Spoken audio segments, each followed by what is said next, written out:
Hi everyone, Rachel here. I am the Professional Services and Education Manager at ADEA.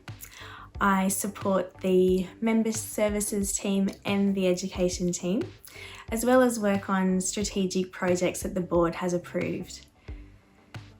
Some of these projects I'll talk to you about. So the first one is the CDE Education Review Project. Our Education Officer Danielle Cooper has been working her way through this project. Over 12 months ago, we did a member survey to ask you what you thought of the CDE Education pathway and how we might make some changes to that pathway. So Danielle has been working through those recommendations, and a large part of that work was a CDE scope of practice legal review. So we have just received a draft legal report regarding the legislation around scope of practice for CDEs. And once that's finalised, we will use that report to update the ADEA CDE scope of practice document, the national competencies for CDEs and the standards of practice for CDEs, and also develop a micro-credentialing and digital badging framework. The Education Review also made recommendations around our mentoring program, which we will update next year as well. And of course, as usual, we would love more mentors to come on board for our up and coming CDEs. So if you do have some time that you can spare to share with our newly graduated diabetes educators and those members that are looking to credential, we would really appreciate you adding yourself to our mentor list and helping those up and coming CDEs through the credentialing process. Another project that we have been implementing over the last 12 months has been the Diabetes Referral Pathways project.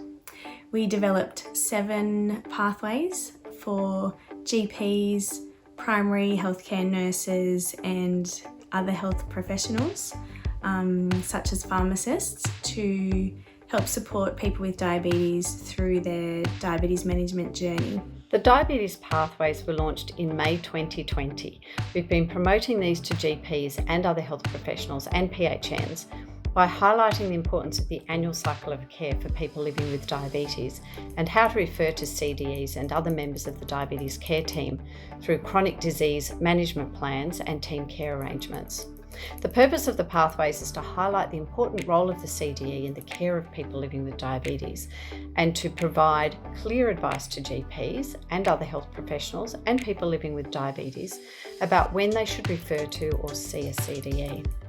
So many of you shared them with your clients and GPs. Thank you so much. It's crucial to promote these to ensure people living with diabetes receive the best possible care and see the right diabetes health professional at the right time. In 2022, we'll be developing tools and resources to further assist CDEs in promoting the pathways, and we'll also continue promoting them to key stakeholder groups such as GPs, PHNs and other health professionals. So there are 7 pathways in total and they're available on our ADA website. As part of that project, we also developed pathways for people with diabetes. So there are some consumer pathways that people with diabetes can also utilise to talk to their healthcare professionals about when they might need to see a CDE or when they might like to see a CDE and what the value of seeing a CDE is. We are forming a group of members in 2022 to develop some resources to complement those referral pathways. The resources will be for members to promote their services and to promote the role of the CDE through those pathways and the journey for somebody with diabetes in diabetes management and care. So we look forward to developing those resources for our members, and I can't wait to share those with you when they are completed.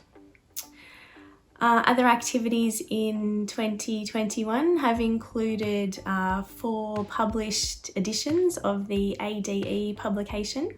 That publication is online and we send out newsletters to let you know when new editions have come out.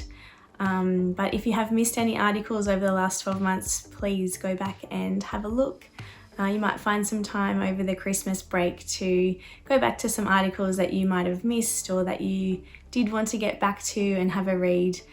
Some great articles by some really well-known authors on a range of topics to do with diabetes management. I'd really like to thank our ADE editor, Kate Marsh, and also the editorial advisory group for putting those editions together over the past 12 months. And we will continue to work on those 4 new editions in 2022. The other big ADEA calendar event is of course the ADC. In 2021 we had to quickly put ADC into a virtual platform as the country went into another COVID lockdown.